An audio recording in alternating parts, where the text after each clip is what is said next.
اعوذ باللہ من الشیطان الرجیم، بسم اللہ الرحمن الرحیم۔ جی آج ہماری سورہ مائدہ کی آیت نمبر 6 انشاءاللہ ہم کر رہے ہیں۔ دیکھیں یہ آیت آپ کو بھی غور و فکر سے پڑھنی ہے کہ اس میں کیا لکھا ہوا ہے۔ یہ بہت امپورٹنٹ آیت ہے عقیدے کے لحاظ سے بھی، کیونکہ ہم دیکھیں یہ بتاتے ہیں کہ نماز بھی قرآن سے ہی ملتی ہے، اور نماز کا کوئی ذکر قرآن میں ایکچولی پورا اسی لیے نہیں دیا گیا کہ نماز شروع سے ہی رائج تھی۔ آپ نے دیکھا ابراہیم علیہ السلام نے بھی فرمایا کہ اللہ تعالیٰ سجدہ کرنے والوں اور رکوع کرنے والوں کے لیے اس جگہ کو آپ پرامن کیجئے، یا اللہ تعالیٰ نے فرمایا کہ آپ ان کو اس میں صاف کیجئے، سجدہ کرنے والے اور رکوع کرنے والوں کے لیے۔ اور اللہ تعالیٰ نے بھی قرآن میں فرمایا کہ نمازیں سیٹیاں اور تالیاں تھیں، یعنی نماز تھی۔ اور آج بھی آپ دیکھو ہر مذہب میں کہیں نہ کہیں پریئر ہے، ان کی شکلیں بدل چکی ہیں لیکن پریئر آتی ہے، ٹھیک ہے۔ اس لیے نماز ہمیشہ سے رائج تھی، ان کی شکلیں بدلی ہیں۔ اللہ تعالیٰ نے پھر ہم نے سورہ بقرہ کی آیت لی کہ اتخذوا من مقام ابراہیم مصلی، آیت نمبر سورہ بقرہ کی آیت نمبر 125 جو ہے، اس کو ہم لیتے ہیں کہ اللہ تعالیٰ فرماتے ہیں کہ اختیار کر لو جو نماز پڑھی جا رہی ہے بیت الحرام میں، یعنی بس کیا لینا ہے وہاں سے کہ قیام ہے، پھر رکوع ہے، پھر سجدہ ہے۔ یہ بس طریقہ ہم کو وہاں سے مل رہا ہے اس چیز کا، اور یہ سدا قائم رہیں گے۔ اور آپ کو خود کو بھی پتہ ہے کہ کبھی بھی کسی بھی چاہے وہ شیعہ ہو سنی ہو، اس بات کا مسئلہ نہیں رہا کہ 5 نمازیں نہیں ہیں۔ اگر شیعہ 3 بھی پڑھتے ہیں لیکن پڑھتے 5 ہے، 2 ملا کے پڑھتے ہیں، لیکن ہے ایکچولی ان کی بھی 5۔ تو یہ کوئی مسئلہ نہیں رہا، کوئی یہ مسئلہ نہیں رہا کبھی بھی کہ 4 فرض ہیں۔ نہیں کوئی کہے کہ نہیں بھائی ظہر کے بھی 2 ہی فرض ہیں، یا مغرب کے 4 فرض ہیں یا 2 ہیں، یا فجر کے 4 فرض ہیں، ایسا مسئلہ نہیں رہا۔ سب کو پتہ ہے کہ فرض کیا ہے، تو اس میں کوئی مسئلہ نہیں رہا۔ تو یہ چیز اللہ تعالیٰ نے ہمیشہ سے سنبھال کے رکھی کہ اس میں کوئی بھی کسی میں بھی کوئی مسئلے نہیں ہوئے کہ بھائی نہیں پہلے سجدہ ہوگا پھر قیام ہوگا اور پھر رکوع ہوگی، اس طرح سے بھی کوئی مسئلہ نہیں رہا۔ تو وہ اللہ تعالیٰ نے اس کو ہولڈ کر کے رکھا، اور اللہ تعالیٰ تو کچھ بھی کر سکتے ہیں۔ تو یہ ہمیشہ سے قائم رہی ہے نماز، ٹھیک ہے۔ ہمارا عقیدہ یہ ہے۔ اب وضو کی بات ہے، اور کہاں کہاں وضو ٹوٹ رہا ہے اور کیا نماز سے پہلے وضو ہوتا ہے، تو یہ بھی ذرا آپ اس کو غور سے یہاں دیکھیے۔ اب دیکھیں یہاں پر جو آیت سٹارٹ ہو رہی ہے کہ یا ایھا الذین آمنو، یہ وضو کی آیت ہے۔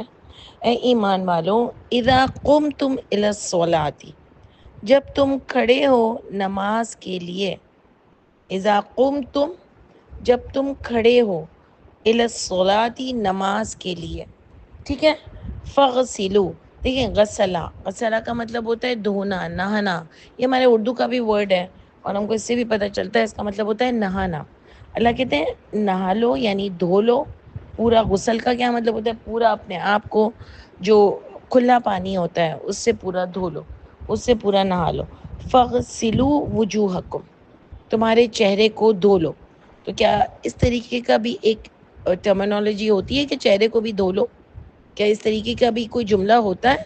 تو ادھر سے پتہ چلتا ہے کہ اللہ تعالیٰ بالکل کلیئر ہم کو بتا رہے ہیں کہ چہرے کو باقاعدہ دھونا ہے۔ اب دیکھیں اللہ تعالیٰ نے یہاں پر پورا بتایا کہ وجوہکم، چہرے کو دھو لیا کرو۔ فغسلوا کا ورڈ یوز کیا، میں آپ کو بار بار پوائنٹ آؤٹ کرا رہی ہوں اس لیے کہ آپ بھی اس کو غور سے دیکھیں، کیونکہ ہم کہتے ہیں کہ قرآن مکمل تفصیل والی کتاب ہے۔ تو یہ یہاں سے پتہ چلتا ہے کہ اللہ تعالیٰ کیسے ہم کو ایک ایک چیز تفصیل سے دیتے ہیں۔ میں آپ کو اس لیے اتنی باتیں بتا رہی ہوں کہ لوگ کہتے ہیں کہ اچھا تو وضو ڈھونڈ کے لا دو، کہاں ہے قرآن میں؟ تو یہ وضو نہیں ہے تو کیا ہے؟ پھر آپ نے جو اتنی باتیں ڈال دی کہ گردن تک دھونا، ناک پہ اوپر تک پانی ڈالنا، کوئی کہتا ہے گردن کو پیچھے سے یوں ہاتھ الٹا کر کے یوں لانا ہے، اور کوئی کہتا ہے نہیں بس آگے سے دھونا ہے کیونکہ ایک بزرگ یوں کرتے تھے اور فلانا یوں کرتے تھے، اور اس مسلک میں یوں ہے اور اس مسلک میں یوں ہے۔ تو بھائی یہ آپ کی بات ہے۔ اگر آپ کو وہ والا وضو چاہیے جس میں آپ نے اتنے ایڈیشن کر دیے تو وہ ثابت نہیں ہے۔ تو یہ آپ کی باتیں ہیں نا، ہم تو اس کو نہیں مان رہے، یہ آپ کی باتیں ہیں، ٹھیک ہے۔ تو آپ نے ایڈیشن کر کے ڈالا ہے، ہم تو وہ چیز مان رہے ہیں جو قرآن نے ہم کو دی ہے۔ آپ نے وضو کو بھی اتنا مشکل بنا دیا، تو وضو بھی جو قرآن سے مل رہا ہے نا وہی ہے. آپ نے تو لوگوں کے لیے ہر چیز کو مشکل کرنا ہے. کیوں مشکل کرنا ہے؟ افسوس کے ساتھ مجھے کہنا پڑتا ہے، کیونکہ آپ چاہتے ہیں لوگ آپ کے پاس آئیں پوچھنے کے لیے، آپ کی ایک اجارہ داری رہے. آپ نے چھوٹی چھوٹی چیزیں کہ ناک میں یہاں تک پانی جانا چاہیے، اور جو ہے وہ گردن یوں کرنی چاہیے، اور ہاتھ میں بھی اتنا اتنا پانی، اتنا اتنا پانی. تو بھئی پہلے تو آپ کہتے ہو پانی ہی نہیں تھے، تو کیا اتنے اتنے پانی سے لوگ وضو کرتے تھے؟ پھر کہتے ہو نل بند کر دو، فلانا اتنا گیلا کرو، اتنا گیلا کرو. کہیں کہیں میں نے سنا کہ بھئی حشر ہو جاتا ہے، تو پورا غسل کر لو نا. اب آپ خود سوچو، دیکھیں میری بات آپ نہیں سنیں، آپ قرآن کے ورڈنگز کو دیکھیے کہ اللہ تعالیٰ نے ہمارے لیے اتنی رحمت کی ہے نا اس قرآن کے ساتھ، کہ ہم کو اتنا ڈیٹیل میں ہر چیز بتا دی ہے کہ الحمدللہ ہم کو کسی کا بھی اللہ تعالیٰ نے محتاج نہیں بنایا.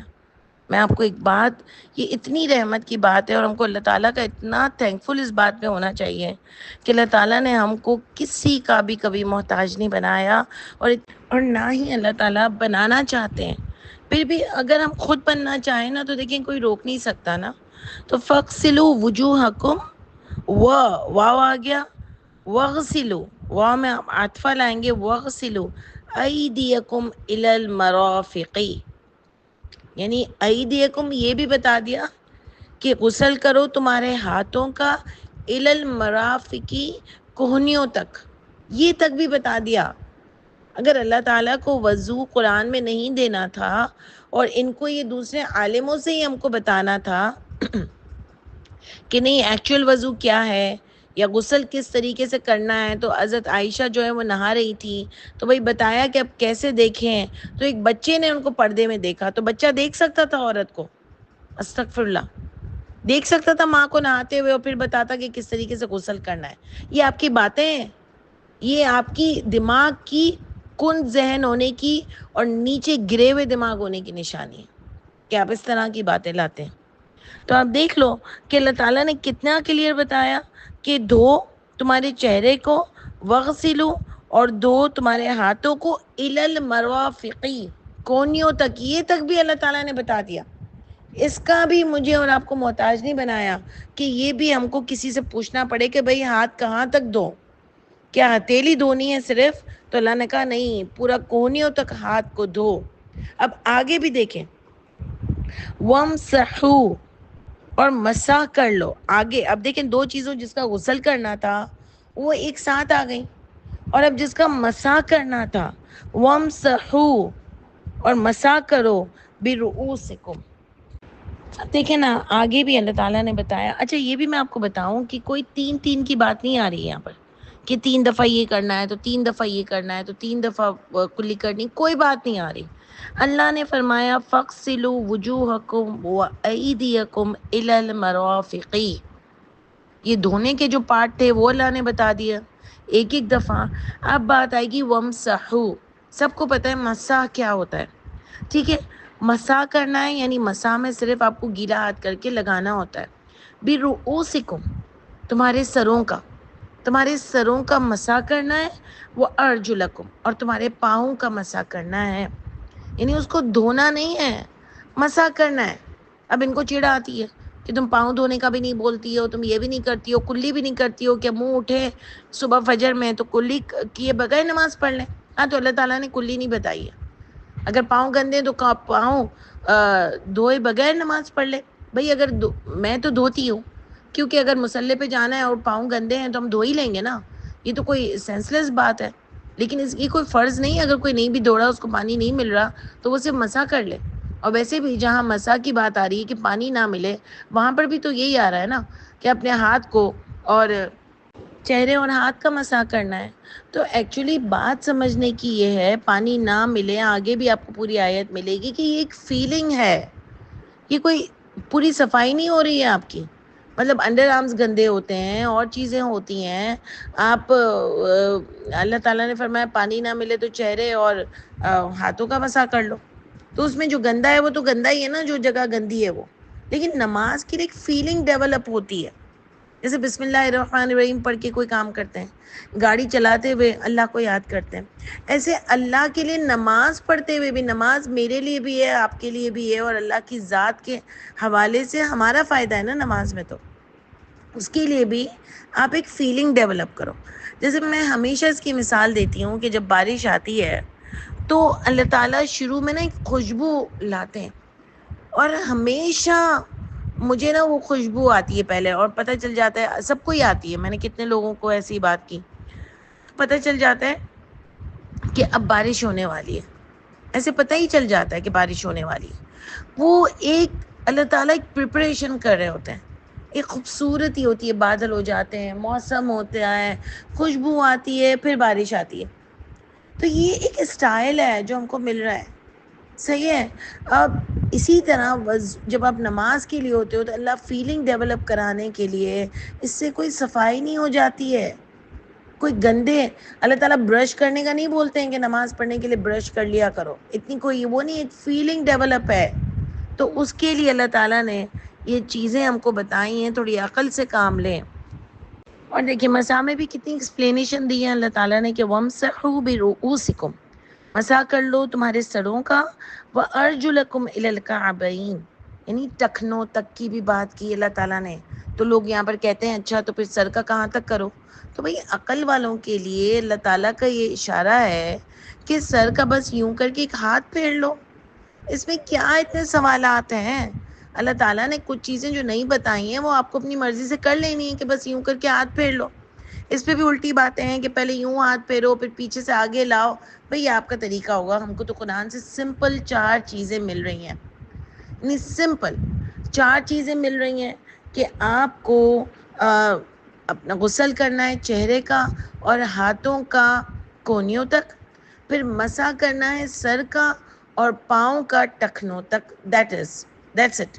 یہ ہم کو قرآن سے مل رہی ہیں 4 فرض وضو کے جو ہم کو یہاں سے مل رہے ہیں.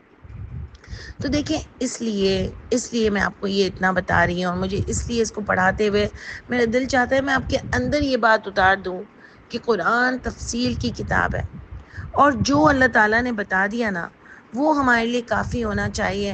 ہم کو کسی سے کوئی بھی امپریس ہونے کی ضرورت نہیں ہے کہ وہ اتنی ڈیٹیل کر رہے ہیں تو ضروری ہے کہ ان کا وضو ہی صحیح ہوگا. یہ ایک فیلنگ ہے. اور ایک اور بھی بات میں آپ کو بتا دوں کہ ظہر سے عصر، عصر سے مغرب، مغرب سے عشاء کوئی وضو نہیں چلتے ہیں. اللہ تعالیٰ نے فرمایا جب تم کھڑے ہو نماز کے لیے تو ایک وضو کر لو. اور اس لیے یہ اتنے ایزی ہیں. اتنے مشکل وضو بتاتے ہو، پھر لوگ چلاتے رہتے ہیں ظہر سے عصر، عصر سے مغرب، وہ کہتے ہیں ہمارا تو وضو ٹوٹتا ہی نہیں ہے، کسی کی ہوا بھی پاس نہیں ہوتی، ہم تو ہوا وغیرہ ہم کسی چیز کو نہیں مانتے. جب بھی نماز کے لیے کھڑے ہو وضو کر لو. بس یہ اللہ تعالیٰ نے بات کی ہے. اور ہم آگے بھی ڈسکس کریں گے کہ کس چیز سے وضو ٹوٹتا ہے، یہ بھی ہم آپ کو بتا دیں گے کہ کس چیز کے بعد دوبارہ وضو کرنا ہوتا ہے. یہ چیزیں بھی آپ کو قرآن سے ہی مل جائیں گی، ہم کو کسی کی فتوے کی ضرورت نہیں ہے. لیکن یہ بات یاد رکھیے گا کہ ہر نماز کے لیے جب آپ کھڑے ہو تو وضو کر لو. اور اتنا ایزی وضو اللہ تعالیٰ نے بتایا ہے نا کہ آپ کھڑے ہو کے فوراً کر سکتے ہو. ایک نماز سے دوسری نماز تک وضو چلانے کا کوئی تک نہیں بنتا، کیونکہ ایکچوئل میں اللہ تعالیٰ نے یہ فیلنگ ڈیولپ کروائی ہے نماز کے لیے. یہ کوئی صفائی نہیں ہو رہی ہے، یہ فیلنگ ڈیولپ ہو رہی ہے. تو پلیز اس کو ضرور دیکھیے گا، اس کو غور کیجئے. آپ کے جو سوالات ہوں آپ مجھ سے ضرور کیجئے. اور انشاءاللہ اس کی آدھی آیت میں ابھی نہیں کر رہی ہوں، کیونکہ دوبارہ ہم اس کو آدھی آیت بھی بڑی سمجھنے کی ہے. انشاءاللہ تعالیٰ ہم اس کو ڈسکس کریں گے.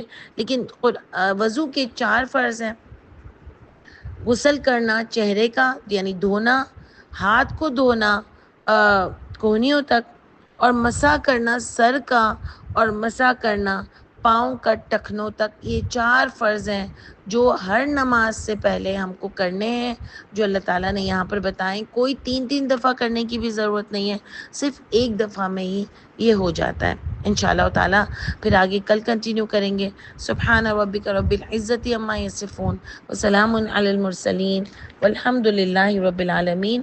السلام علیکم ورحمۃ اللہ وبرکاتہ.